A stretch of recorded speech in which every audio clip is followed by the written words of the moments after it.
Le damos la bienvenida. ¿Cómo está, Hernando? Gracias por estar con nosotros.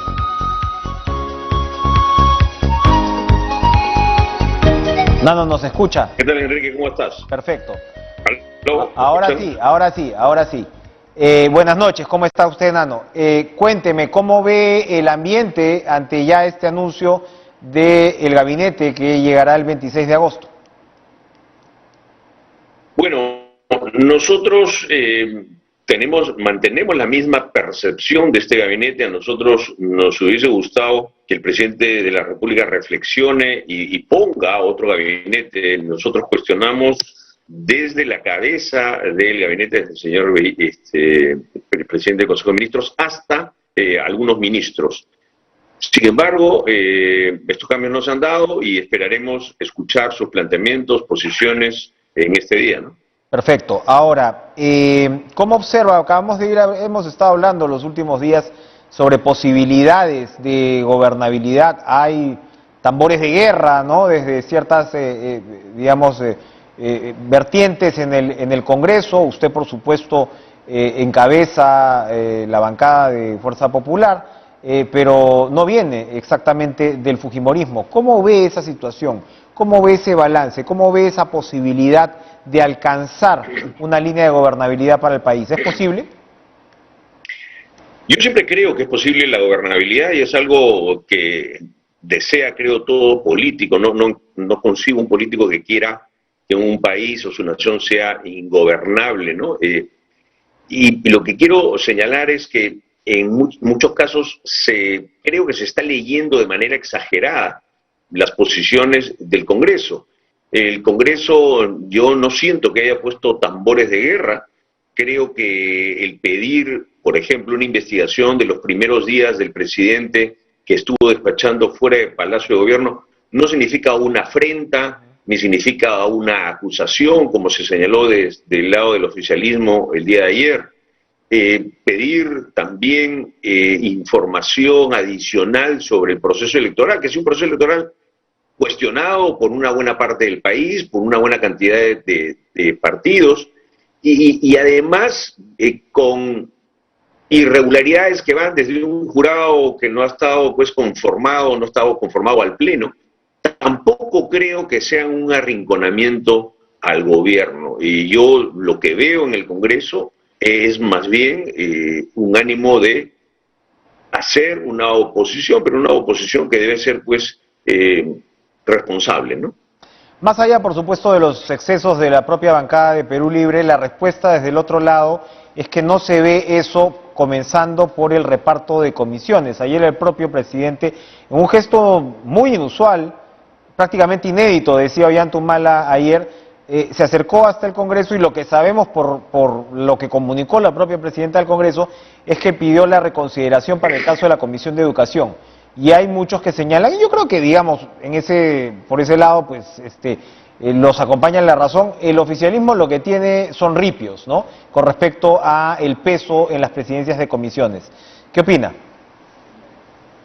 A ver, primero, que el presidente haya ido me parece un gesto exagerado. Me hubiese gustado ver la preocupación del presidente por otros temas que le preocupa a la población, no solamente la Comisión de Educación. Yo entiendo que él proviene de un sindicato, es maestro, lo entendemos todos, pero el tema de la salud, el tema de la reactivación de la economía, ameritar una visita del presidente, que es un acto no usual, como lo ha señalado, solamente para este tema, que digamos que no es un tema doméstico, pero no es un tema, pues, de Estado, lo primero que me llama la atención. Lo segundo que quiero indicar es que si a un partido le interesa una comisión importante para ellos, yo creo que es importante para un partido de gobierno que tiene un profesor como la Comisión de Educación, debió pedirla, debió gestionarla, debió hablarla, debió acercarse. Yo, como vocero de Fuerza Popular, no se me ha acercado ningún miembro de Perú Libre a decirnos nos interesa. Entonces, si uno actúa con soberbia o poniendo distancias el otro lado, ¿qué puede esperar? Que uno vaya y le pregunte, disculpen, ¿a usted le interesa esta comisión? Entonces, la responsabilidad no es rasgarse las vestiduras y decir, no me han dado, me han arrinconado. No, es ser responsable y decir, no lo supe gestionar. Ojalá exista algún espacio para poder gestionar eso. No sé en qué ha quedado la reunión de renovación popular con él, la Comisión de Educación, pero esto no ha sido un arrinconamiento, ha sido una conversación de fuerzas que han querido presentar una propuesta, pero de ninguna manera es un arrinconamiento, porque no es nuestro ánimo arrinconar al gobierno. El gobierno podía tener esas y algunas otras comisiones, pero uno tiene que ser responsable por sus actos, Enrique. Cuando uno hace las cosas mal, tiene que decir, lo hice mal. Como ayer en la Junta de Portavoces en la noche, algo por primera vez dijeron los de Perú Libre. Ahora, es bien interesante lo que me plantea, porque efectivamente lo que vemos es una cierta desnivelación, ¿no? O sea, preocupa que Perú Libre no esté hablando con las otras fuerzas, ¿no?, del Parlamento, si es que es así, ¿no?, porque lo que le toca es conversar, pero al mismo tiempo vemos este gesto del presidente, ¿no?, que claro, que parece desprendido, ¿no?, que se puede criticar en la medida que usted señala que de repente no era lo más importante, pero de repente para él, para tener la cohesión de su bancada, era efectivamente importante. Y claro, se ha comentado mucho esta reacción de la presidenta del Congreso. Quizás se está exagerando también, pero lo que han visto las cámaras es esta suerte casi de reflejo de rechazo, ¿no? Entonces, lo que se comienza a plantear es una tensión bastante fuerte.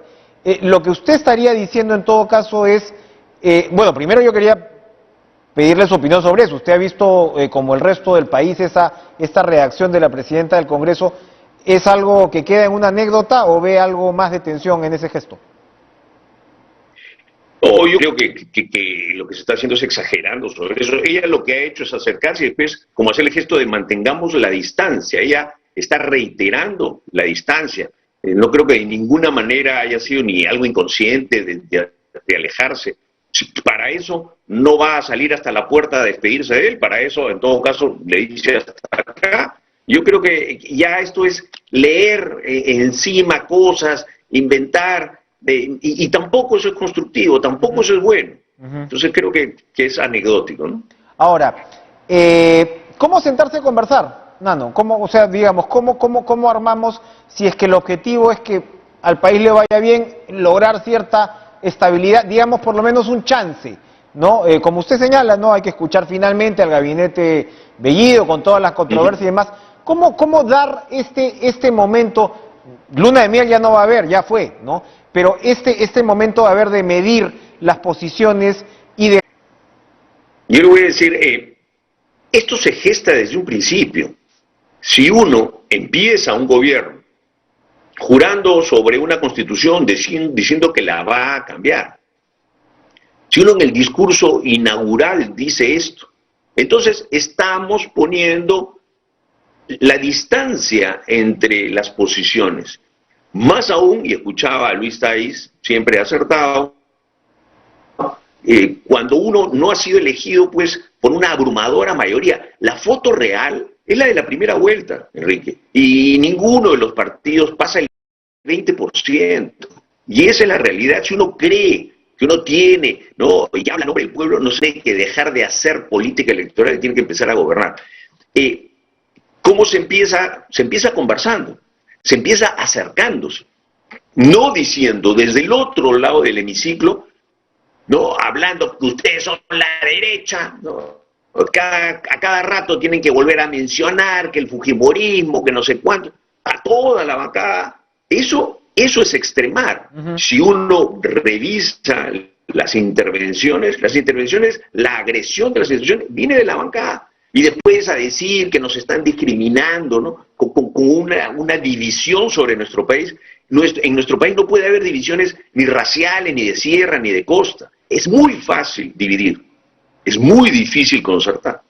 Por eso, si es difícil, hay que ponerle mucha inteligencia emocional, paños fríos. Nosotros desde Fuerza Popular estamos dispuestos a eso y vamos a estar dispuestos a eso. Lo que no vamos a admitir es que se nos ponga contra la pared, se nos ponga un cartel y se nos ofrezcan opciones de gabinetes como este gabinete, ¿no?, donde tenemos a un señor como el canciller Béjar, que ha tenido un pasado guerrillero, ¿no?, que ha matado gente y que no sabemos si ha deslindado, o un señor como el señor Bellido, que al final deslinda, pero tampoco deslinda claramente. Entonces, esa es la vocación de unidad, y yo no creo que haya mucha vocación de unidad, yo veo vocación de enfrentamiento.